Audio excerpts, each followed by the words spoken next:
What is up, everyone? Circon here. Day number 10 for the ad from the calendar, and today is actually pretty decent. It is the Lorraine 40T Advent offer, which again is not much of an offer wargaming. Holy shit.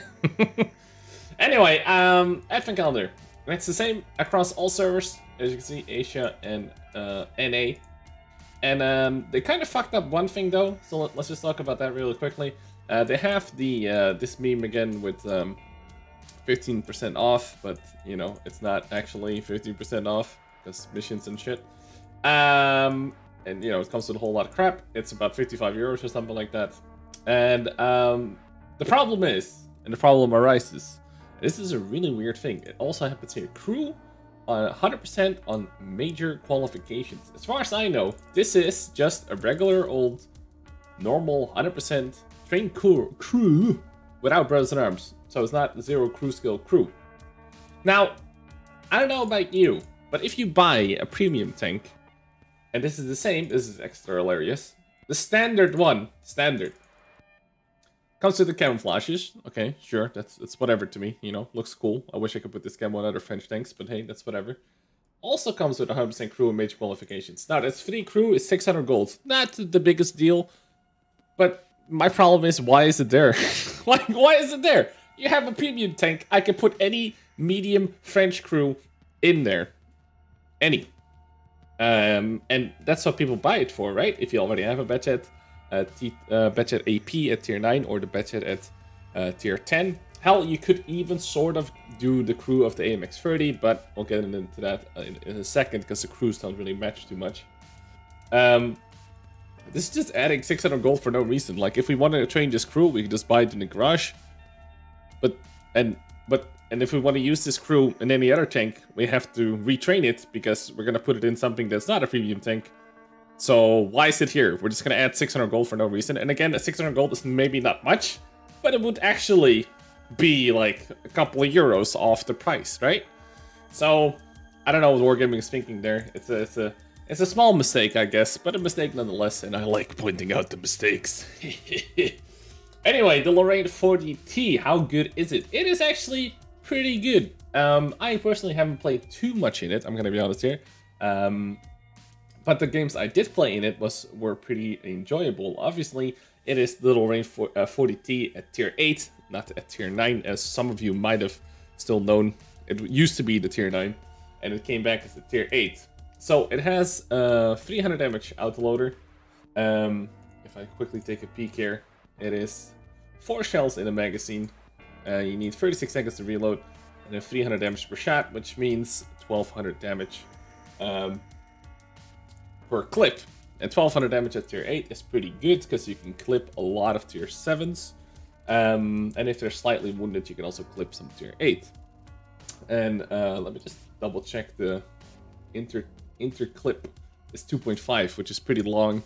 So if you want to dish out all your damage, you shoot 2.5, you shoot 2.5, you shoot 2.5. So it takes 7.5 seconds to fully unload this gun.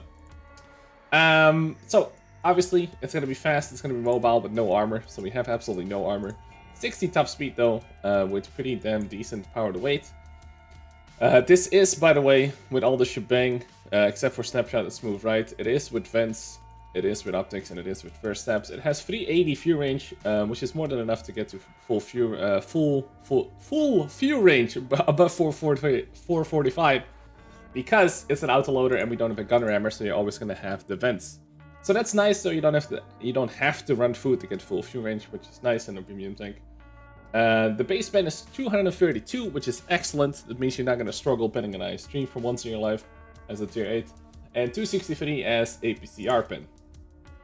And then also HE with 50 pen, which 50 is actually kind of decent, but you're not going to use it too much, not in this tank with such a long reload. And that's actually the one thing I didn't like about it too much, is that the reload is still 36 seconds for 4 shots for 1200 damage.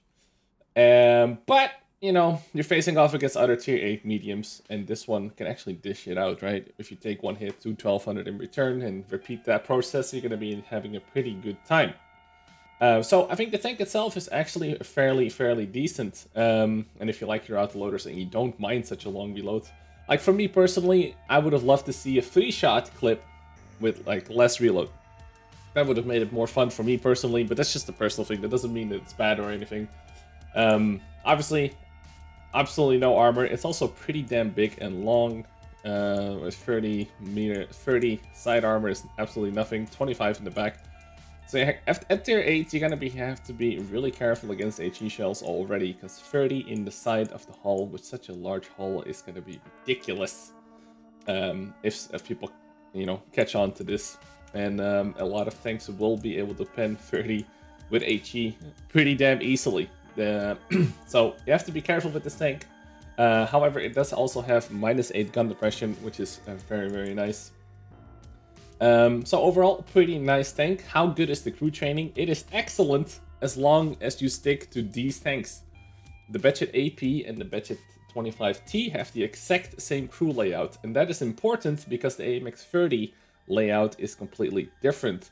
The biggest worry about this is if you don't have a crew for these tanks, and you have to train one up, the Lorraine, the commander, does everything. Let me just double check for you guys here.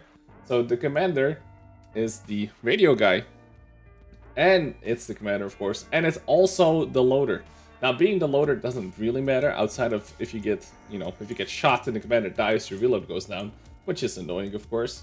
But the biggest worry about that is that if you want to have a good commander, you have to have Brothers in Arms and Sixth Sense, right? That's already 2 crew skills that we really need. Then you also need Recon, and then as you can see, my crew comes from the 30B, where the commander is not the radio guy, because you also need situational awareness. So that's 4 crew skills before repairs and camo. And you also want repairs, so you kind of need 5 crew skills on 1 commander, which is kind of shitty.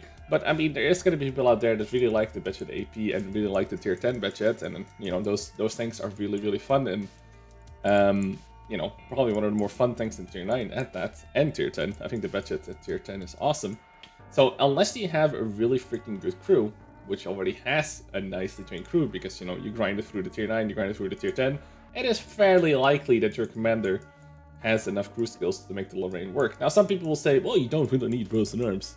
But, like, let's be real, in the perfect world, you do want this, and you also want repair. So keep this in mind. If you don't have a crew at all, the Lorraine is going to be kind of a rough start, because you need Sixth Sense at least, which is, you know, 1 crew skill, and then you need both view range skills to really make it work. And yes, you do need good view range on this.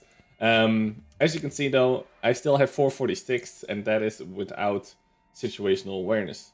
So you need Recon at the very least. And then run optics and events, and then you'll get there as well. But, you know, you kind of want to have both, because that's what you're doing. In your reload time, you want to be spotting things. You're fairly fast. So, it is big, but you can make scouting work pretty decently in this tank. So, keep all of these things in mind. Let me know if you're going to pick one up. Let me know if you already have one, because they have sold this before. Sparingly. They haven't sold it that much. But, yeah. It is pretty cool. I think it's a pretty decent tank. The pricing and stuff is a little bit off. I mean, it is fairly expensive compared to the other tier 8 premiums. But yeah, if you like your Batchet T28, the AP, the Batchet AP or the Batchet at tier 10, if you really like those tanks, I can highly recommend it. If you do not like those tanks, don't buy this one. Like, it should be fairly obvious. Also, if you only have the AMX 30 and the 30B, you might also want to hold off on buying it just for crew training purposes. It's going to be awkward. And it is fairly expensive for tier 8, medium, compared to the other ones. Anyway, that's it for me today. Day 10. Hopefully you guys enjoyed this little series here.